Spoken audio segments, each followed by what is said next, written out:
নমস্কার বন্ধুরা, স্বাগতম আপনাদের বিএস স্টুডিওতে। আজ আমরা নিয়ে এসেছি এক অসাধারণ প্রেম কাহিনী, অচেনা প্রেমের ঠিকানা। একটা এমন গল্প যেখানে আছে আবেগ, টানাপোড়েন, চোখের জল আর ভালোবাসার জয়। চলুন তাহলে ডুবে যাই এই অনবদ্য ভালোবাসার গল্পে। প্রথম অধ্যায়, অচেনা দেখা।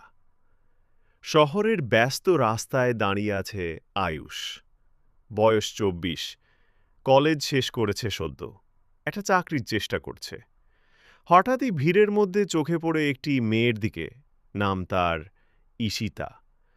সাদা লাল সালোয়ারে মেয়েটার মুখে এক অদ্ভুত শান্তি, কিন্তু চোখে লুকানো এক অদ্ভুত দুঃখ। এক মুহূর্তের জন্য আয়ুষ যেন সব ভুলে যায়। ঈশিতা তাকে খেয়ালই করেনি, ভিড়ের মধ্যে হারিয়ে যায়। তবুও আয়ুষের মনে অদ্ভুত এক আলোড়ন শুরু হয়। এই মেয়েটাকে। দ্বিতীয় অধ্যায়, অচেনা কথোপকথন। কয়েকদিন পরে কলেজ লাইব্রেরির সামনে আবার দেখা হয়। ঈশিতা একা বসে বই পড়ছিল। সাহস করে আয়ুষ এগিয়ে গেল। আয়ুষ, মাফ করবেন, আপনি কি ওই দিন অ্যাসপ্ল্যানেডে ছিলেন? ঈশিতা একটু হেসে, হতে পারে, কিন্তু আপনি কে? আয়ুষ, একটু পর, আমি আয়ুষ। আসলে আপনাকে দেখে মনে হলো না আগে কোথাও দেখেছি। সেদিন প্রথম কথা শুরু হলো। ধীরে ধীরে সেই কথোপকথনেই দুজনের মাঝে এক বন্ধুত্ব জন্ম নিল।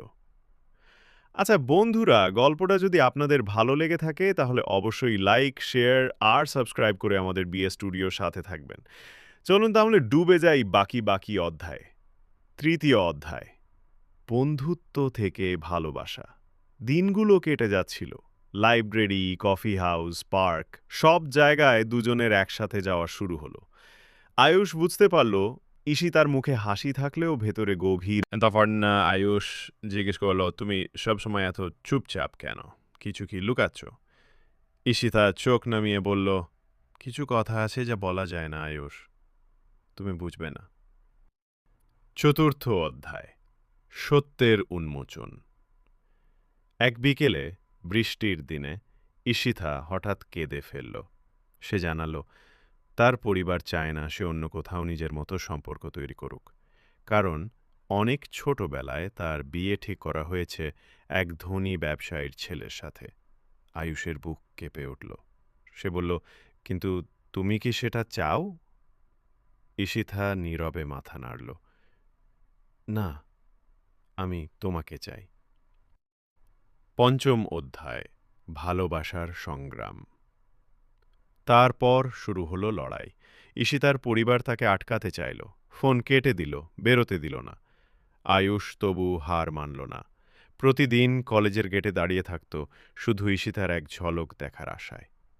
ঈশিতা কাগজে ছোট্ট চিরকুট লিখে ছুড়ে দিত, আমি আছি, ভরসা হারিও না। ষষ্ঠ অধ্যায়, পালানোর সিদ্ধান্ত।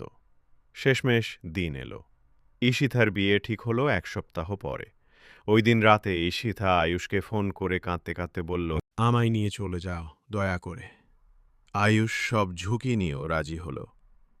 সপ্তম অধ্যায়, শেষ অধ্যায়, প্রেমের জয়। সেই রাতে বৃষ্টির শব্দে শহর ঢাকা। দুজন হাত ধরে ট্রেন ধরল শিলিগুড়ির দিকে। আয়ুষ জানত সামনের পথ অত সহজ নয়, কিন্তু ভালোবাসা যদি সত্যি হয় কোনো বাধাই তাকে থামাতে পারবে না। ট্রেনের জানালার বাইরে ঝাপসা বৃষ্টি, আর ভেতরে ঈশিতার মাথা আয়ুষের কাঁধে।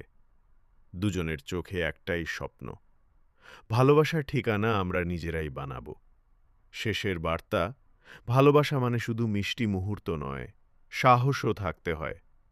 যে সম্পর্ক সব বাধা টপকে বেঁচে থাকবে, সেই সম্পর্কই সত্যিকারের ভালোবাসা। চলো বন্ধুরা, এই ছিল আজকের গল্প, অচেনা প্রেমের ঠিকানা। ভালোবাসা মানে শুধু হাসি খুশির মুহূর্ত নয়, ভালোবাসা মানে সাহস, লড়াই আর একে অপরের পাশে থাকা। বন্ধুরা, গল্পটা যদি আপনাদের ভালো লেগে থাকে তাহলে অবশ্যই লাইক, শেয়ার আর সাবস্ক্রাইব করে আমাদের বিএস স্টুডিওর সাথে থাকবেন। আমরা আবার আসব নতুন গল্প নিয়ে। ততদিন ভালো থাকুন, সুস্থ থাকুন। ধন্যবাদ।